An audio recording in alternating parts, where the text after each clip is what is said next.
Okay, so we're going to be talking about the FCCLA planning process and exactly what it is. So I kind of have it broken down, but before we get into I just want to know by a show of hands, if you're a 1 and you already kind of know about the process, just raise your hand for me if you kind of know about it. Okay? Give me a 2 if you're saying I need a little help. All right. Well, that's good. The 1s, you're going to back me up because the 1s know a little bit, so y'all going to back me up as we go through this process. So the planning process is a part of all of our STAR events. We use this with everything. Some events are even centered around the steps. And what I mean by that is if you guys look at Focus on Children, if your students are interested in that one, the whole process is, or the whole competition is just them breaking down each step of the planning process. Whereas if your student was doing career investigation, they would just do the planning process, but then it also has additional steps that goes along with that competition. So just to give you an example there. So with the planning process, what is it? It is a decision-making model for setting goals, planning, and carrying out projects. It is used to make decisions and accomplish tasks, both individuals and for your group. So even when we're doing our chapter activities, we should be sitting down with our chapters going through the planning process of what are we doing for this particular activity. So, going into the first one, which is identify concerns. So the symbol, I wanted to break down the symbol and also how we use it. So the symbol is a continuous circle, which means we should be having a flow of ideas. It should be our target to symbolize us zeroing in on what we're getting ready to do. So how do we do this? We are going to be generating ideas, evaluating the list, and then narrowing it down to a workable idea. So here's an example. As we go through the PowerPoint, I provided us an example from a student. I found this online.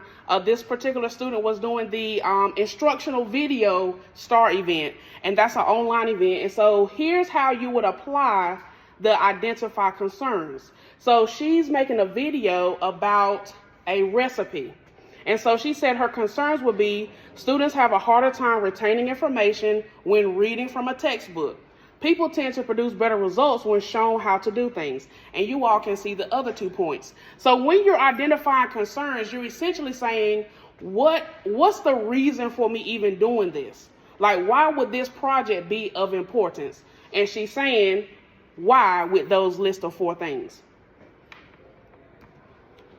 So after you establish your concerns, you're going to go into setting a goal, which is the arrow.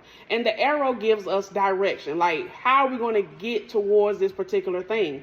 We just said because students enjoy looking at videos, students enjoy learning information from that medium, let us do it like this. So she's going to set a goal by writing it down, evaluating, and we all have heard about SMART goals. Specific, measurable, attainable, relevant, and time-bound. So when you're working with your students on setting a goal for their particular STAR event or chapter project, you can do it as the student did, which is listening. They said, we're going to create a video, we're going to demonstrate, and we're going to show the proper steps.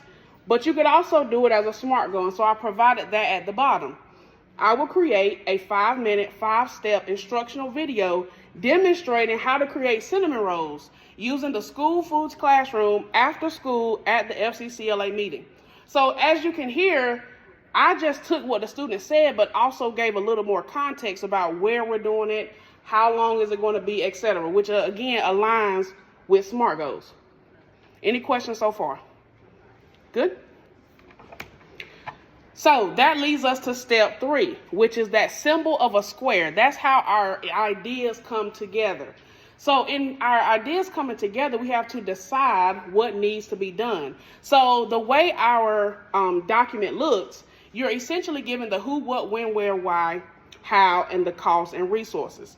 And so as you work this timeline, as you figure out what things are going to be needed, you can break it down in that box. And so going back to our student, she listed who would be involved.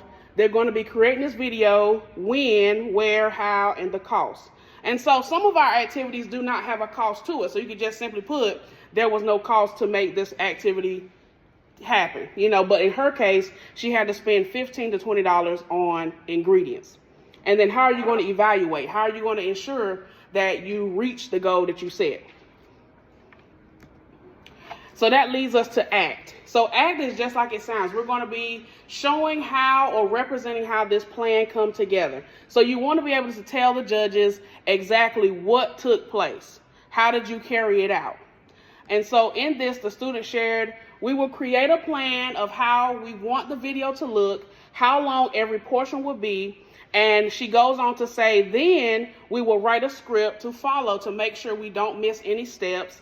And then lastly, we'll decide what clips to keep after we edit the video. And then, of course, we'll have our advisors evaluate it. So that's, again, just kind of giving more details to what you wrote under form a plan.